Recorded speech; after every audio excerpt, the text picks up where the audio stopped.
Hey guys, today we're going to cover the parable of the Pharisee and the tax collector found in Luke 18:10 through 14. Perfect for the tax season. Let's jump in. Two men went up to the temple to pray, the one a Pharisee and the other a publican. The Pharisee stood and prayed this with himself: God, I thank thee that I am not as other men are, extortionists and unjust, adulterers, or even as this publican. I fast twice in the week. I give tithes of all that I possess. And the publican, standing afar, would not even lift so much his eye up to heaven, but instead beat on his chest, saying, God, be merciful to me, a sinner. I tell you, this man went home at rights with God.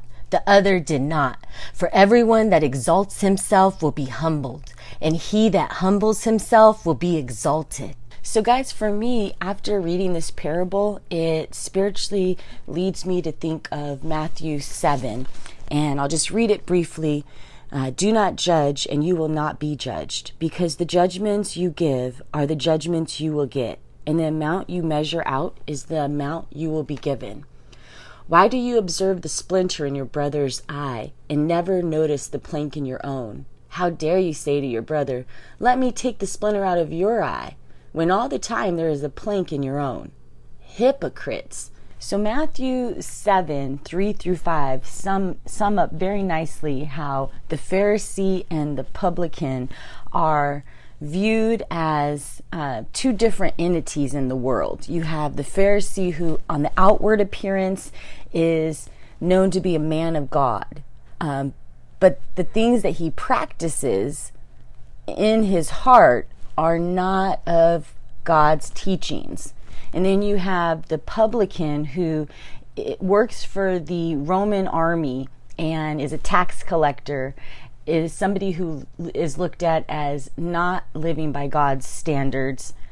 In the synagogue, both praying and both with two different hearts. And that leads me to looking at the inner beauty of a person, not just how they are composed on paper. And 1 Samuel 16:7 emphasizes this as well. It says, but the Lord said to Samuel, do not consider his appearance or his height, for I have rejected him. The Lord does not look at the things people look at. People look at the outward appearance, but the Lord looks at the heart. And that is what we're talking about, inner beauty. We can jump from 1 Samuel 16:7 to 1 Peter 3 through 4. Your beauty should not come from outward adornment, such as elaborate hairstyles and the wearing of gold jewelry or fine clothes. Rather, it should be that of your inner beauty, the unfading beauty of a gentle and quiet spirit, which is of great worth in God's sight. Hey guys, so I really am enjoying this parable about the Pharisee and the tax collector. It totally took me on an adventure as I was preparing this Sunday's For Your Spirit upload, because I was thinking, perfect for the tax season, I'm going to do something on the Pharisee and the tax collector, and it totally took me down an exciting path that God was teaching me inner beauty. And it was so fitting because today was an extremely tough day for me mentally. I was feeling completely defeated. I felt like I'm just not where I wanted to be with my educational development, because I made stupid choices as a preteen, as a teen, and as a young adult. I mean, stupid choices, but I hope I'm not alone. Do you hear me? So I thought it was fitting because it talks about inner beauty, and this parable really actually helped me as I was learning further about what God was showing me for my personal spiritual walk, and that I'm sharing every Sunday at 4 p.m. For Your Spirit uploads. And if it's not right at 4, it's going to be in that hour. So it was really exciting to be just taken down this path of this parable actually referring to the inner heart, the inner beauty, the spiritual beauty that is within us, that is of the utmost importance to God, and not our appearance, not our elaborate hair, not our fancy jewelry or the clothes we put on.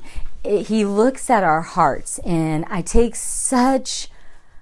just so refreshed by that, because when I look at myself on paper as far as education and what I've accomplished stuff through God's grace, but it truly makes me feel inadequate, and that's good, because God wants a contrite heart. He wants us to know that that we can always be better, and that's what He's making us.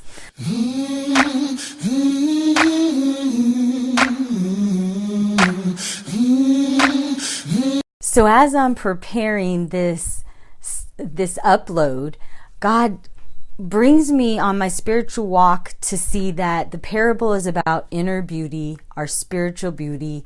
He said, here is what I look at, your heart, and part of your inner beauty I'm describing in Galatians 5:22 through 23.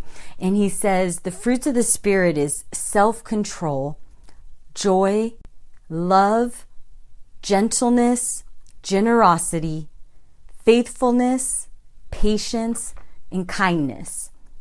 And you want to encompass those spiritual values in every interaction you're having with a person.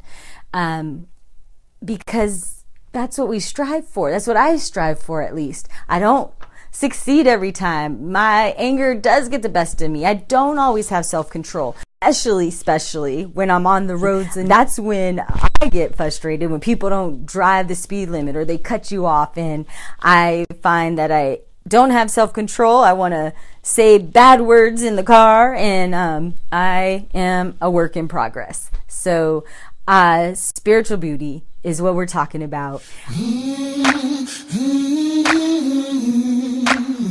Okay. And I love that this parable allows me to remember that we all have issues. And the point is, focus on your own, not on those who you love or are interacting with, because you can't change them, but you can change you. I hope you enjoyed this parable. I hope you will be back or join me one or every Sunday. I will upload For Your Spirit at 4 p.m. Mountain Standard Time, Arizona. Hope to see you there. Please be sure to give me a big thumbs up, or at least subscribe. Please subscribe.